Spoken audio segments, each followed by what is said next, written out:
Just drive the truck across. The old man can't stop you. That's what the HOA president yelled at a cement truck driver. The Mack Granite weighed 30,000 pounds. My grandfather's 1923 single-lane bridge was rated for 8 tons. The driver had crossed it 47 times already that month. I pulled into my driveway in my Silverado and watched the bridge sag 6 inches at the midspan while the rear axles crossed. Pippa Trenholm stood on my side of the creek smiling. She told me her engineer had re-rated the bridge. She showed me a letter signed by an engineer the state had stripped of his license in 2018. She didn't know I'd been the senior bridge load rating engineer for the Pennsylvania Department of Transportation for the last 6 years of my career. So I didn't argue. I went home and started designing the trap. Tell me below, would you have stopped the next truck or let her send the 48th? The Kreitzberg place sits on 86 acres of hardwood and creek bottom in the endless mountains of north-central Pennsylvania, 3 miles outside the borough of Wellsboro, on a county road called Pine Creek Road, that has been called Pine Creek Road since my grandfather bought the parcel in 1922. The acreage runs from Cottonwood Hollow on the south to the Lycoming Land Trust boundary on the north. The middle of the property is Pine Creek itself, a designated wild trout stream that runs cold and clear from the Allegheny Plateau down toward the Susquehanna. To get to the back 50 acres, where my grandfather's hunting cabin still stands, you have to cross the creek. There is exactly one way across, a single-lane steel truss bridge my grandfather built in 1923 with a hand-cranked rivet gun, 6 tons of structural steel from a Bethlehem mill, and a load rating of 8 tons. He rated it himself. He was a railroad bridge engineer for the Erie-Lackawanna for 41 years. He knew steel the way other men know horses. My father grew up on the property. So did I. I worked 35 years for the Pennsylvania Department of Transportation Bureau of Bridge Design. I retired in 2022 as the senior bridge load rating engineer for the entire Commonwealth. I wrote Chapter 6 of PennDOT Bulletin 15M, the document the state uses to classify the weight tolerance of every bridge in Pennsylvania, from the Walt Whitman in Philadelphia to a 1-lane farm crossing in Bradford County. I know what an 8-ton bridge is, and I know what a 40,000-pound bridge is, and I know the difference is not a matter of opinion. My wife Yvette died of breast cancer in October of 2023. We had been married 37 years. She had been a high school chemistry teacher in Wellsboro for 26 of those years. She was the one who told me to retire while she was still well enough to fish the creek with me. We had 11 months. We caught 14 brown trout. She wore a pink fishing vest from Cabela's I had bought her in 1998. She is buried in the Wellsboro Cemetery, beside a maple her own grandmother had planted in 1971. My daughter, Lark Kreitzberg Whitlow, is 32. She lives in Pittsburgh and works as a structural engineer for an HDR office on the south side. She married a high school history teacher named Tobias 8 years ago. They have a daughter named Wren, who is 16, and who has spent every summer of her life with me on Pine Creek, learning to set fence posts, gut trout, and read survey stakes. Wren is the 4th generation of Kreitzbergs to know what 8 tons means. Mountain Vista Reserve at Pine Creek broke ground across the creek from my property in the spring of 2020. 60 homes. A developer named Brent Trenholm out of Williamsport. His wife Pippa took over the HOA presidency the day Phase 1 handed over to the residents. She drives a pearl white Range Rover Sport with a Mountain Vista Reserve community decal on the rear window and a vanity plate that says Pippa T. She introduced herself to me in May of 2024 by way of a certified letter. The letter cited a shared community access easement that, according to Pippa's HOA board, gave Mountain Vista Reserve rights of vehicular ingress and egress across my private bridge for all community-related vehicles, including but not limited to construction equipment, delivery vehicles, and contractor traffic. The letter included a copy of the alleged easement. It was notarized. It carried a county recording stamp. It was a forgery. I knew because the recording number didn't match any sequence the Tioga County Recorder of Deeds had ever used. I knew because the notary's seal belonged to a notary whose commission had been suspended in 2022. I knew because the language was photocopied verbatim from a 1987 PennDOT template I had personally helped draft as a young engineer. I drove into Wellsboro that afternoon and filed a quiet records request. I had a feeling Pippa Trenholm was not finished with my bridge. I had no idea, yet, just how many cement trucks she was about to send across it. 3 days after I read the easement letter, I drove home from a chest-cold checkup at the Wellsboro Family Clinic to find a Mack granite cement truck rumbling across my bridge. I stopped my Silverado in the middle of Pine Creek Road and watched. The truck, 11 yards of fresh concrete, a barrel still rotating, moved across the steel truss at maybe 7 miles an hour. The deck planks complain the way deck planks complain when something twice their rated load is sitting on them. The 2 outer truss diagonals deflected visibly. The midspan dropped 4 inches as the rear axles crossed and came back up when the truck cleared.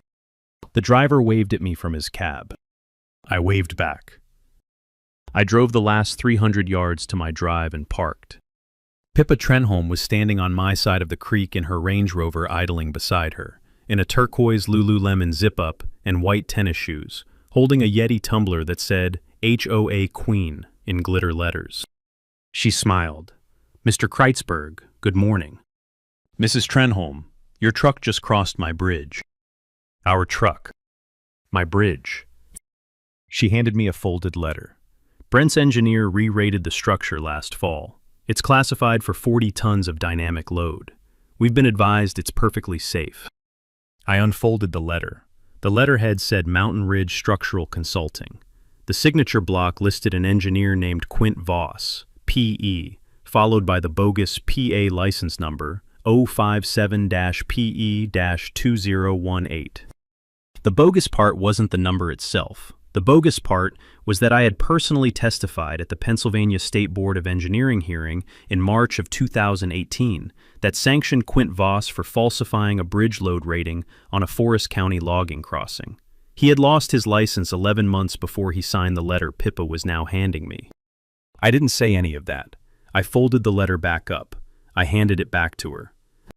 "Mrs. Trenholm, my bridge has an 8-ton load rating. I'm going to ask you, politely, to please not send any more commercial vehicles across it." "Mr. Kreitzberg, this is a community access easement. Brent's attorney explained it to me. We don't actually need your permission." "Ma'am, the easement isn't real. I checked the county records this morning." She tilted her head. She smiled the small, patient smile of a woman who is used to talking to men she's already decided are confused. "Mr. Kreitzberg, I understand you've been through a lot since Mrs. Kreitzberg's passing. I'm so very sorry, but we have 83 more loads scheduled for Phase 2 over the next 90 days. Brent's poor schedule is firm. We really do need you to be neighborly here." I looked at her for a long second. She didn't blink. I told her to have a nice afternoon. I walked into my house. I shut the door behind me. I went into my study, opened my old work laptop, logged into the PennDOT inspector's portal, which I still had read access to under my retired senior engineer credentials, and pulled the current public bridge inspection record for what the county classified as Private Bridge Number 4427, Kreitzberg Crossing. The record was from 2019, marked Routine, No Findings. The next inspection wouldn't be due until 2027. I closed the laptop. I walked out to the bridge with a tape measure, a flashlight, and the field notebook my grandfather had given me on my 18th birthday. I crawled the underside of the truss for 45 minutes. I found 4 hairline fatigue cracks at the gusset plates that had not been there in 2019. I found tension scarring on the lower cord. I found 1 bent rivet head that someone had tried to flatten back into shape with a hammer. The deck planks were starting to splinter at the 2nd and 4th crossbeams. The pin connection at the midspan was showing point-bearing wear that should not appear on a single-lane bridge for another 50 years.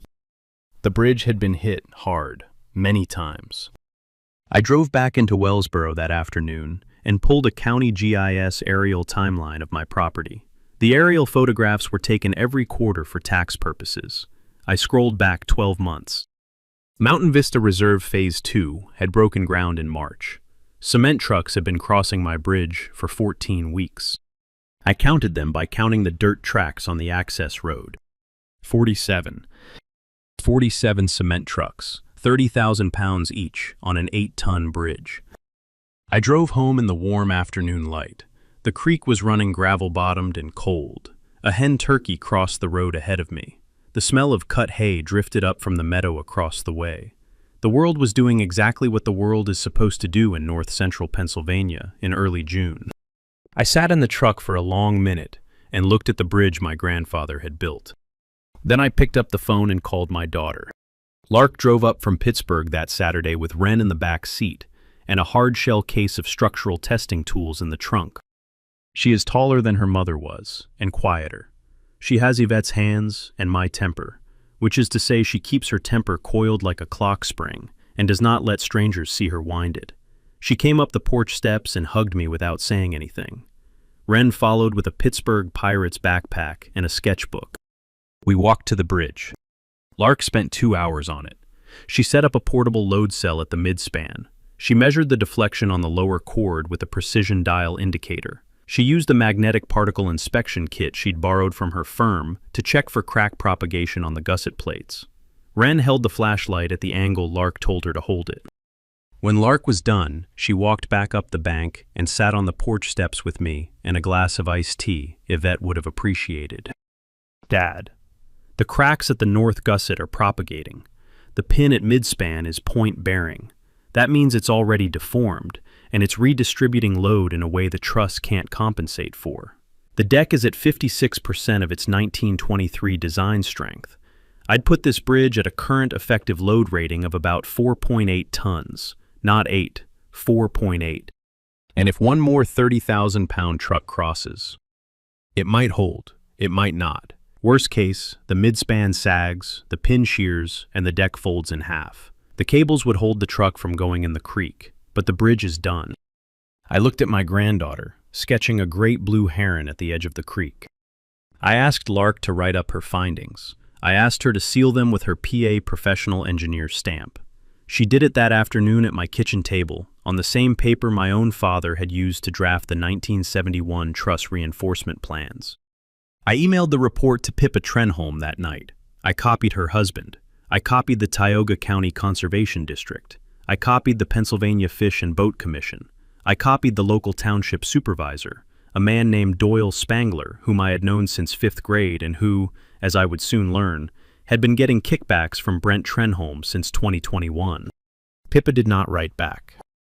What I received instead was a knock on my door at 4:30 Tuesday afternoon from a Tioga County Sheriff's Office deputy named Halsey Renner.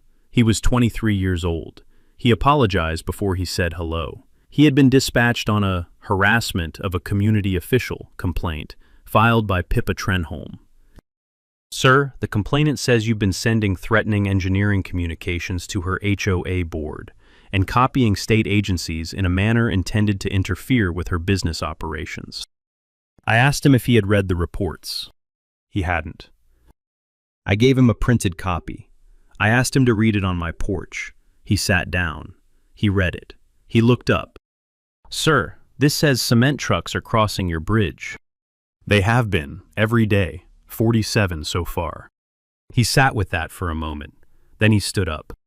Sir, I'm going to make a note that no harassment occurred.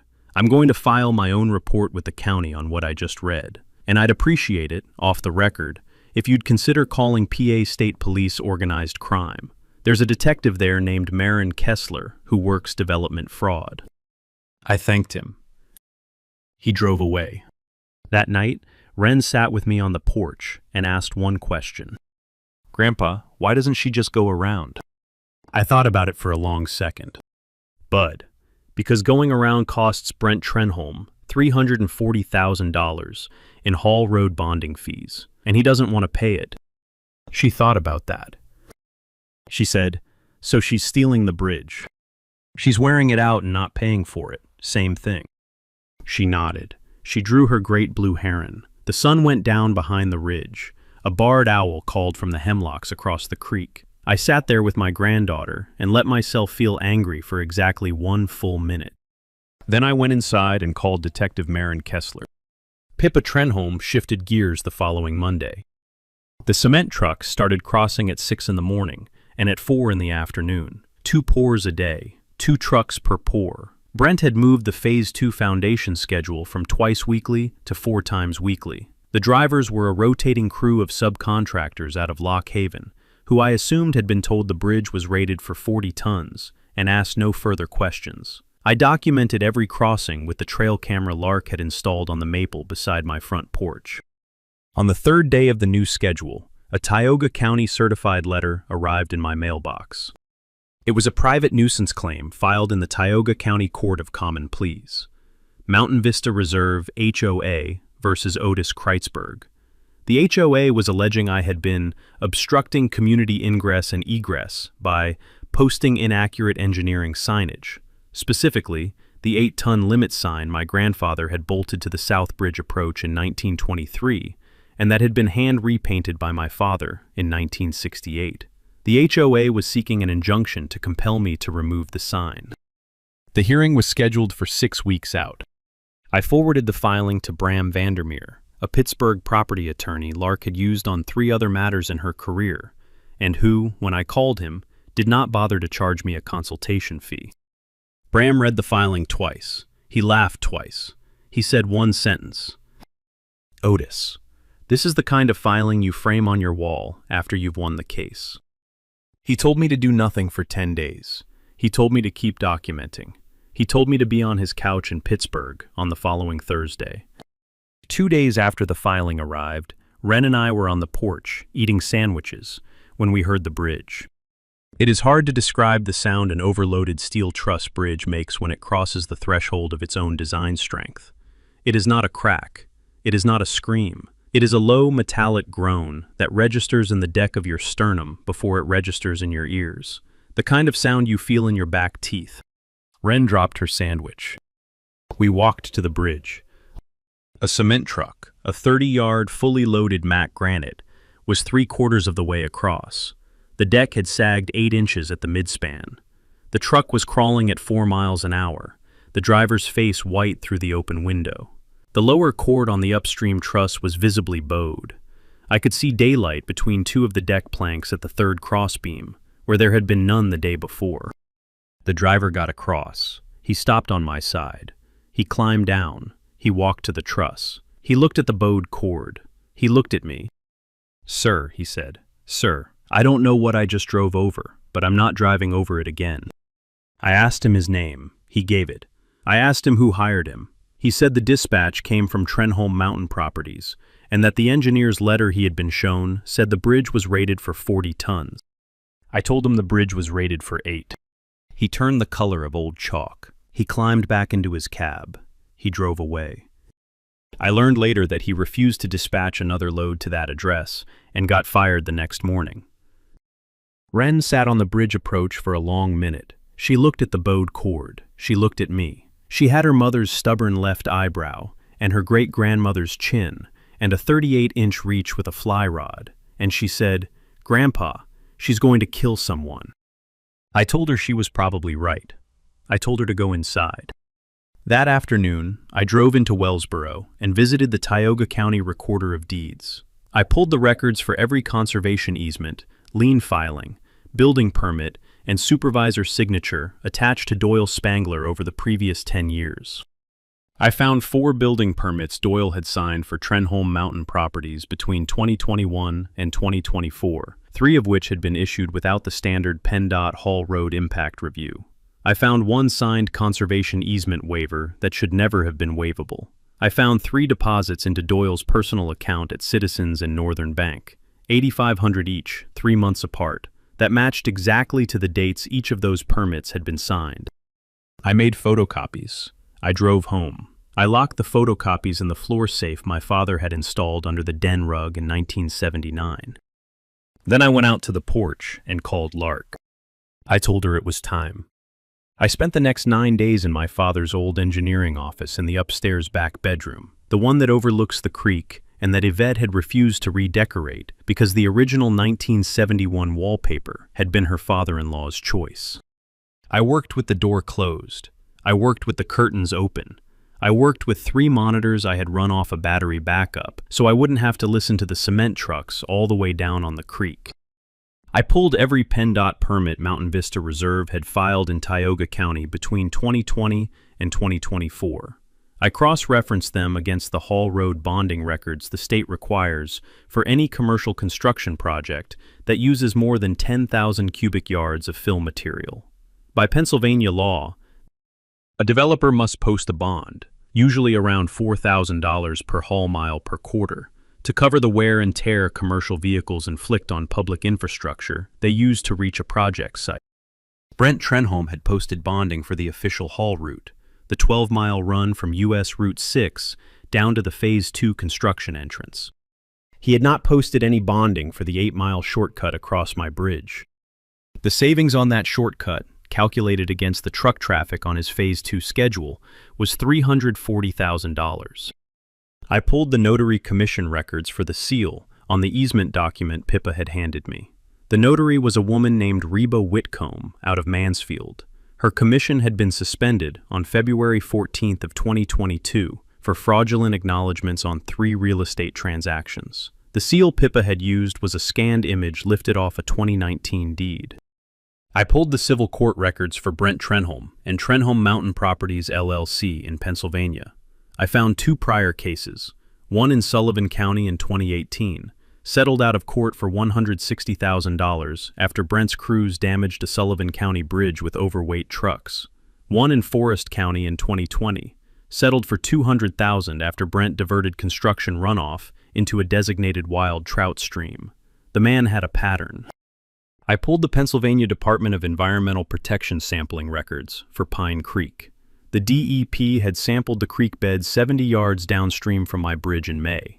They had found elevated alkalinity, suspended particulate concrete dust, and a complete absence of macroinvertebrates in a stretch of stream bed that had supported brook trout, mayflies, and crayfish since the Eisenhower administration. Cement truck washouts had been killing the creek. The last thing I pulled was the one that made me sit back in my chair. The Mountain Vista Reserve Phase 2 construction parcel sat on top of an abandoned coal mine. The mine had been operated by the Wellsboro Coal Company from 1888 to 1903. The Pennsylvania Department of Conservation and Natural Resources subsidence database showed 3 documented sinkholes on the parcel between 1962 and 2019, including one that had opened in 2017 directly under what was now slated to be the foundation of Phase 2 Unit 28. Brent Trenholm had not disclosed the subsidence reports on his Phase 2 prospectus. He had not disclosed them to the buyers who had already put earnest money on lots. He had not disclosed them to the township. He had not disclosed them to anyone. I sat in my father's chair for a long minute. I looked at the wallpaper Yvette had refused to change.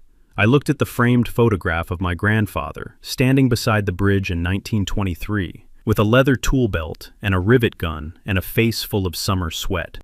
I closed the laptop. I said one sentence out loud to the empty house. Granddaddy, they picked the wrong family. Then I picked up the phone and called everybody at once. Bram Vandermeer called me back from his Pittsburgh office on Sunday at 9 in the morning. He had read everything I had sent him on Saturday night. He spoke slowly. Otis, you're sitting on a Pennsylvania RICO case. You're sitting on a federal environmental case. You're sitting on a township corruption case. And you're sitting on a death waiting to happen on your own bridge. We need to move. He told me to fly to Pittsburgh that Wednesday. He told me what he wanted in the file by then. He told me he was filing a temporary restraining order against Mountain Vista Reserve under the Pennsylvania Stormwater Management Act by Friday, which would freeze the Phase 2 pour schedule for at least 21 days while a court determined the legality of the bridge access. I asked him about the trap I was already designing. He was quiet for a long second. Then he said, "Tell me what you want to do." I told him about the shear pin. Every steel truss bridge has a critical load transfer point. On my grandfather's bridge, it was the central pin connection that joined the lower cord to the midspan vertical. That pin had been forged from 1923 cold-rolled steel, rated to fail at approximately 95,000 pounds of shear stress. I had a forge in Coudersport that I'd used for 30 years for bridge restoration work. I could have a replacement shear pin manufactured to fail at exactly 28,000 pounds, 1 ton above the bridge's posted rating, and well below any cement truck weight. The replacement pin would look identical to the original. It would carry full load up to its design threshold, Above that threshold, it would shear cleanly and let the bridge sag 18 inches at the midspan, without dropping the deck into the creek. The safety cable system my father had installed in 1971 would hold the deck weight. The truck on the bridge would be stranded. The driver would be unhurt. The bridge would be evidence. I would have engineered failure on a posted bridge that had been knowingly overloaded 47 times. That was not entrapment. That was structural physics doing exactly what the law allowed. Bram thought about it for a long minute. He said, "Otis, get me a written engineering certification of the shear pin design, sealed by Lark, then file it with PennDOT as a routine reinforcement. We'll wrap the whole thing in a paper trail nobody can pull apart." I called Asa Ridgway at PennDOT's Office of Inspector General that afternoon. Asa had been my deputy for the last 6 years of my career. He was 48, a former Army Corps engineer, the kind of man who kept his desk clean and his phone calls short. I told him everything. He listened. He took notes. He said, "Otis, I'm coming to Wellsboro Wednesday with 2 weight and motion sensors and 1 calibrated load cell. We're going to instrument that bridge to federal forensic standards. The next truck that crosses gets recorded down to the kilogram." I called Detective Maren Kessler at PA State Police Organized Crime. She had been working a separate file on Brent Trenholm for 14 months. She said, "Mr. Kreitzberg, you may have just handed me the rest of my career." I called Verity Pelham at DEP and Kurt Dietrich at the PA Fish and Boat Commission. Both confirmed they had open files on Pine Creek and would have officers on standby the day we sprung the trap. The shear pin was forged on Thursday. Asa and his team installed the weight and motion sensors at the bridge approaches on Friday at 4 in the morning. Lark certified the shear pin engineering documentation at her kitchen table in Pittsburgh on Friday afternoon.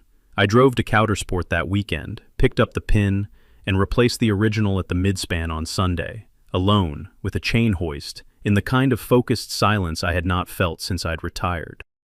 I drove Wren to her great-aunt Bess's house in Williamsport on Monday morning. I told her she was staying for a week. She asked why. I told her, gently, that the bridge was about to get fixed and that I didn't want her near it while it was happening. She looked at me for a long second. She said, "Grandpa, take her down." She hugged me. She got out of the truck.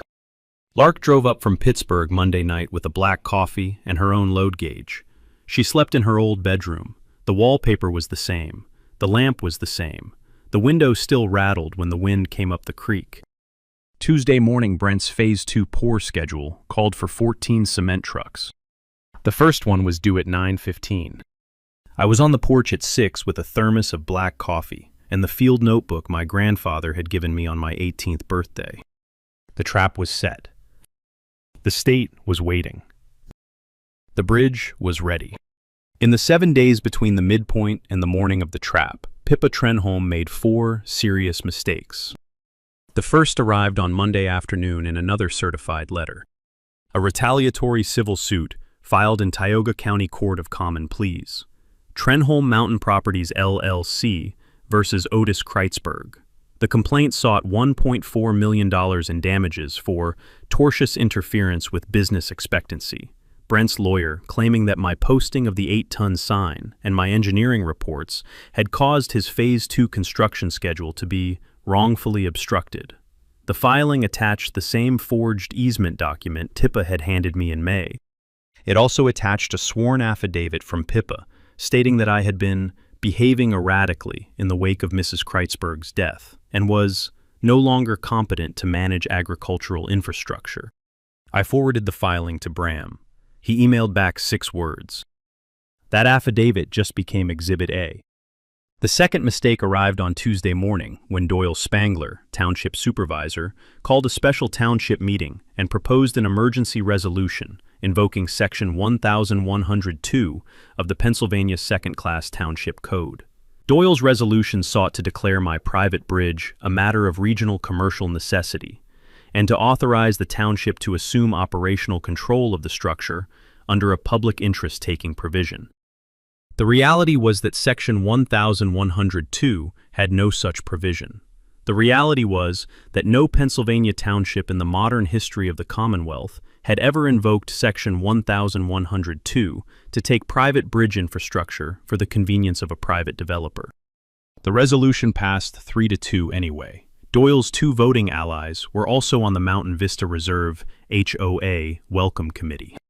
I forwarded the resolution to Bram. He filed an emergency injunction with the Tioga County Court Wednesday morning. The judge granted it Wednesday afternoon. The taking was stayed pending litigation. Bram added a count of conspiracy under color of office to the complaint Doyle had not realized was already being drafted. The third mistake arrived on Wednesday evening on my daughter's work email. Brent Trenholm had emailed Lark directly at her HDR office address. The email accused her of negligent professional conduct in preparing the engineering report on my bridge. The email demanded she withdraw the report within 72 hours or face a complaint to the Pennsylvania State Board of Engineering. The email was copied to 4 senior partners at her firm. Lark forwarded it to me. She forwarded it to her firm's general counsel. The general counsel forwarded it to the state board. The state board's executive director called Lark back inside of 2 hours. She told Lark that an unlicensed contractor threatening a licensed engineer to withdraw a properly sealed engineering report was, in fact, a third-degree misdemeanor under Pennsylvania Title 63. She told Lark her firm should consider filing its own complaint. Lark did. Brent did not yet know he had collected his 5th criminal charge by Thursday afternoon. The 4th mistake was the one Pippa made on Thursday at the Wellsboro Bylaw. She saw Wren in the produce aisle with her great-aunt Bess. Wren was holding a basket of strawberries. Bess was holding the cart. Pippa walked up, smiled, asked Wren, sweet as a sugar maple in March, where her grandfather was working that day. Wren said the sentence her mother had taught her on the drive up from Pittsburgh. Mrs. Trenholm, I'm not authorized to discuss my grandfather's schedule. Please direct any questions to his attorney, Mr. Vandermeer in Pittsburgh. She picked up the basket. She walked it to the register. Bess called me from the parking lot. Her voice was steady. Otis, that woman just tried to get a 16-year-old to spy on her own grandfather. I want you to understand. I am 81 years old. I have buried 2 husbands, and if she touches that girl one more time, I will go to the newspaper myself. I told her she wouldn't have to. I told her to drive home. I told her Tuesday morning would settle everything. That night, I walked the bridge one last time, alone. The cables were tight. The shear pin sat exactly where I'd installed it.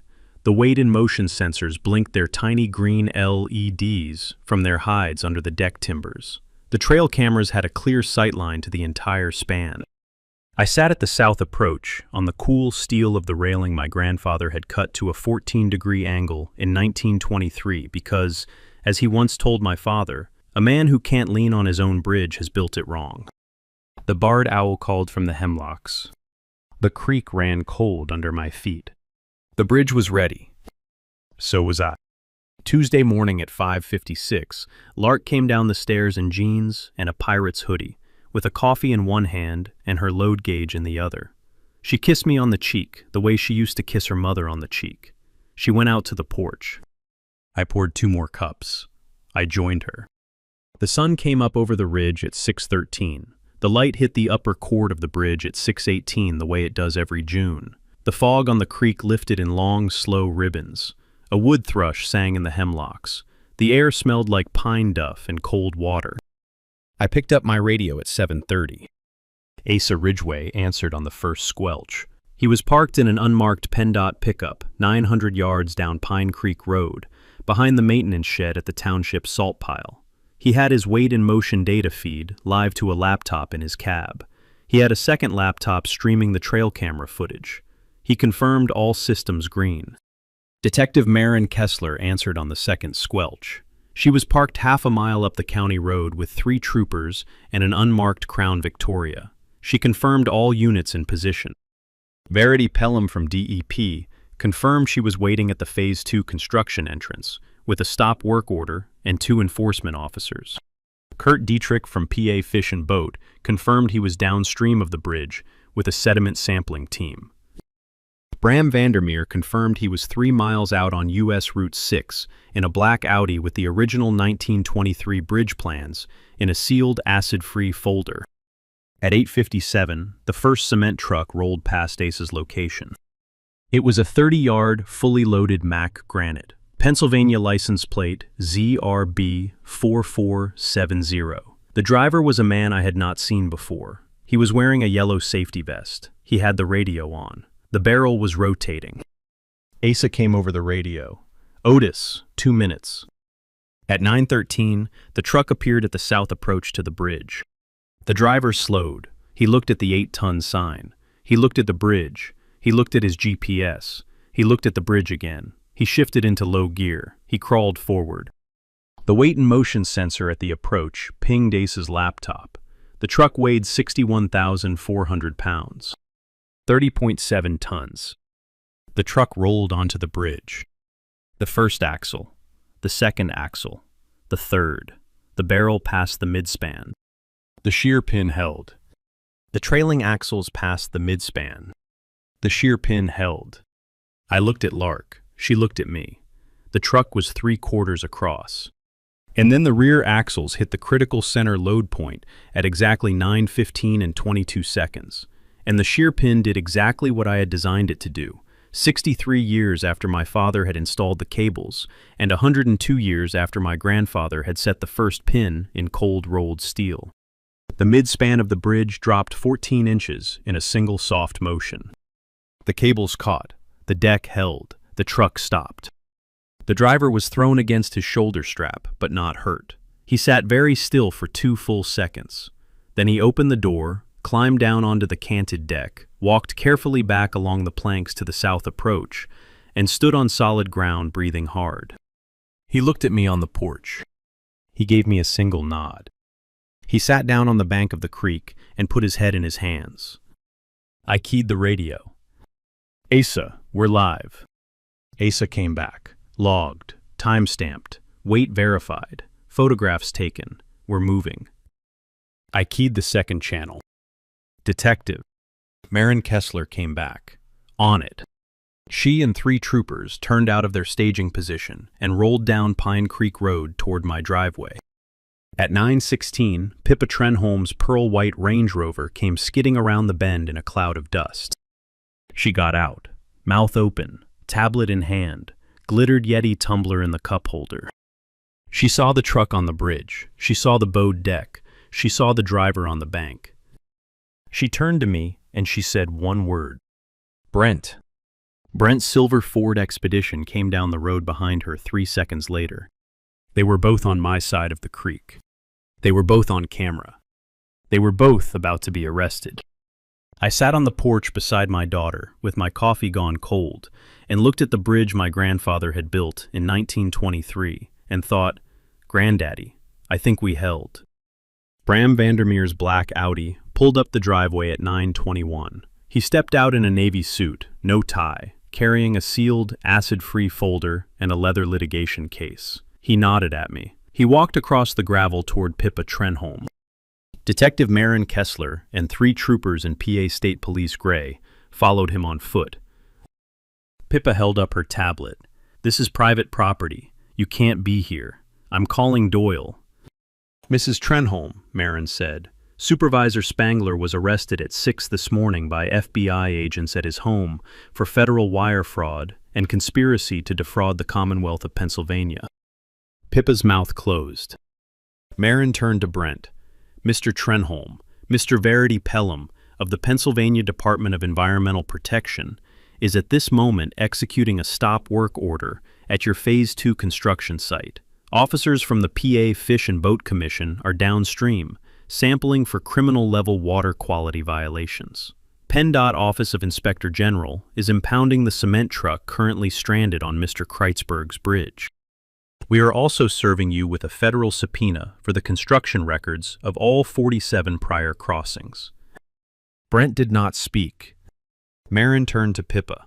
Pippa Ann Trenholm, you are under arrest for forgery in the first degree under Title 18, Section 4101, conspiracy to commit forgery, criminal mischief over $5,000, reckless endangerment of another person, and conspiracy to defraud under color of an HOA office. Place your hands behind your back. Pippa took 1 step back. You can't. Hands behind your back. The handcuffs went on at 9:25.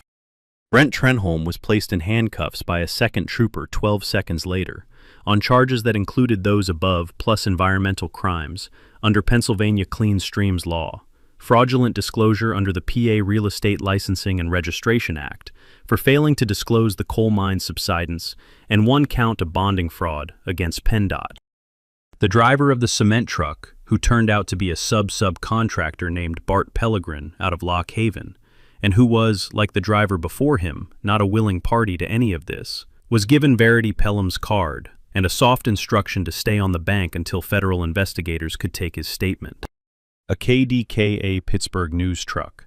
Asa had tipped them as a courtesy at 6 in the morning, turned into the driveway at 9:40. The reporter was a woman named Bridget Hollander. She had grown up 2 valleys north and pronounced Wellsboro correctly. The cameraman set up on the south approach with the bowed bridge in frame. Bridget walked over with her microphone. "Mr. Kreitzberg, the state troopers tell me you set up an engineered failure on your own bridge. Can you confirm that?" I looked at the camera. "I replaced one structural pin with a calibrated shear pin engineered to fail at 28,000 pounds.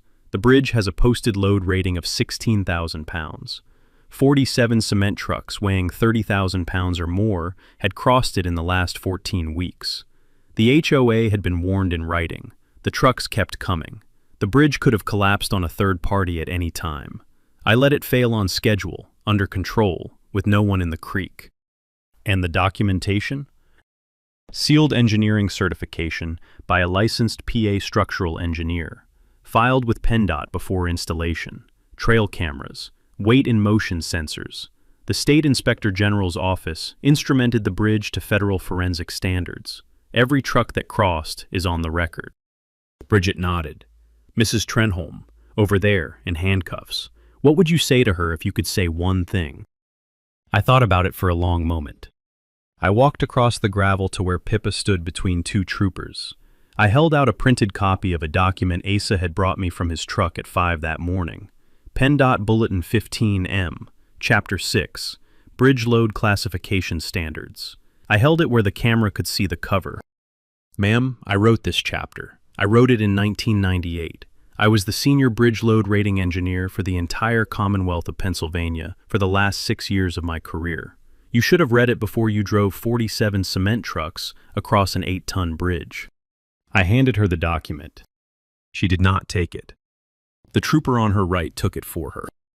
At 10:15, a PennDOT flatbed and heavy recovery crane lifted the empty cement truck off the bridge.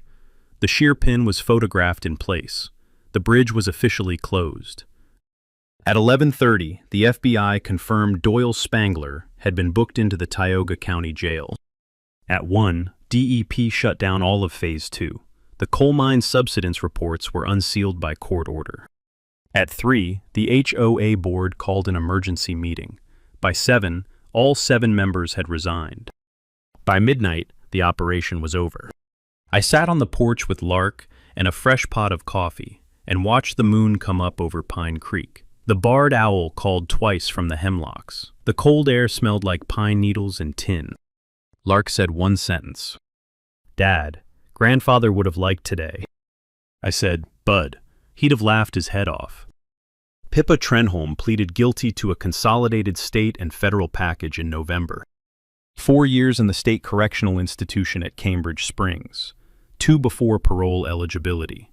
Full restitution of $340,000 in unpaid PennDOT Hall Road bonding, plus $72,000 to the Pennsylvania Fish and Boat Commission Wild Trout Restoration Fund. A permanent bar from serving on any homeowners association board in the Commonwealth of Pennsylvania for the rest of her natural life.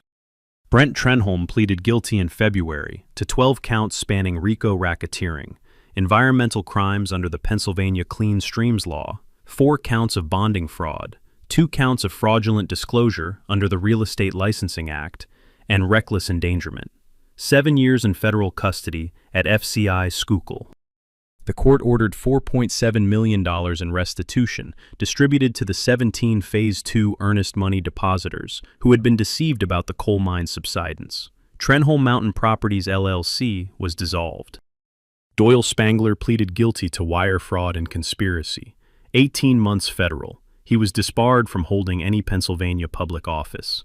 He moved to Florida with his sister. Phase 2 of Mountain Vista Reserve at Pine Creek was permanently shut down. The coal mine subsidence reports proved fatal. 3 engineering firms in succession declined to certify the parcel as buildable. In April, the Pennsylvania Department of Conservation and Natural Resources accepted the parcel as a court-supervised transfer and incorporated it into a 5,400-acre wildlife corridor connecting the Lycoming Land Trust holdings to the Tioga State Forest. The 17 Phase 2 depositors received their earnest money back plus interest. The original 60 homes in Phase 1 remained occupied. A new HOA was elected. The board was chaired by a retired postmistress named Mabel Reinhold, who had been quietly fighting Pippa for 6 years over a side yard fence dispute, and who, in her acceptance speech, said one sentence: "I'd like to thank Mr. Kreitzberg's bridge." Lark designed the reinforcement plan that fall. We rebuilt the bridge in May the following year. The original 1923 steel truss was restored, every fatigue crack welded by hand at the Coudersport Forge, the deck planks replaced with quarter-sawn white oak from a mill outside Lock Haven, the safety cables retensioned. We added a small bronze plaque at the south approach. It reads, "Built by Walter Kreitzberg, 1923, restored by his great-granddaughter, 2025, for 8 tons. In May of 2025, I established the Yvette Kreitzberg Conservation Engineering Scholarship at Penn State University. It funds undergraduate civil engineering students from first-generation Appalachian region households who commit to rural infrastructure work in Pennsylvania. The first scholar we funded was a young woman named Marigold Lentz from Bradford County, whose father had been a coal scaffold welder for 30 years before the mine closed. She started her freshman year in August. She wants to design covered bridges.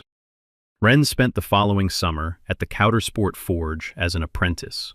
She forged her first iron stake on July 18th, her great-grandfather's birthday. The blacksmith, a man named Otto Driggs who had known my grandfather, handed her a small leather tool belt and told her she had the family hands. Lark and Tobias moved back to Wellsboro in September. They bought the old farmhouse 2 miles down Pine Creek Road. Wren has her own bedroom with a window that overlooks the creek. Last night, the 4 of us drove down to the Wellsboro Diner on Main Street. We ate pierogi and pot roast at the counter, under the original 1939 tin ceiling. The jukebox played George Jones. The waitress brought Wren a slice of cherry pie she hadn't ordered. She ate every bite. We drove home with the windows down. The hardwood ridge smelled like wet leaves. A great horned owl flew across Pine Creek Road in front of the headlights and disappeared into the hemlocks. I'm Otis Kreitzberg. That was my grandfather's bridge. That was my father's reinforcement. That was my daughter's stamp. That was my granddaughter's apprenticeship. That was the trap. Pippa Trapham didn't fall because Otis Kreitzberg got loud. She fell because Otis Kreitzberg got precise. For 98 years, she's been rolling 30,000-pound concrete mixers across a 100-year-old bridge rated for 8 tons. And not once in those 98 days did anyone in her HOA stop to ask a basic question. Who actually wrote the chapter the engineer's letter was pretending to cite? That's the lesson. A scheme survives on the assumption that nobody behind it knows the math. Real strength is knowing the math, down to the kilogram, down to the sheer stretch in a single forge pin. Otis didn't beat her with anger. He beat her with documentation. He pulled the records. He sealed the engineering. He let the bridge to do the talking on the schedule he controlled.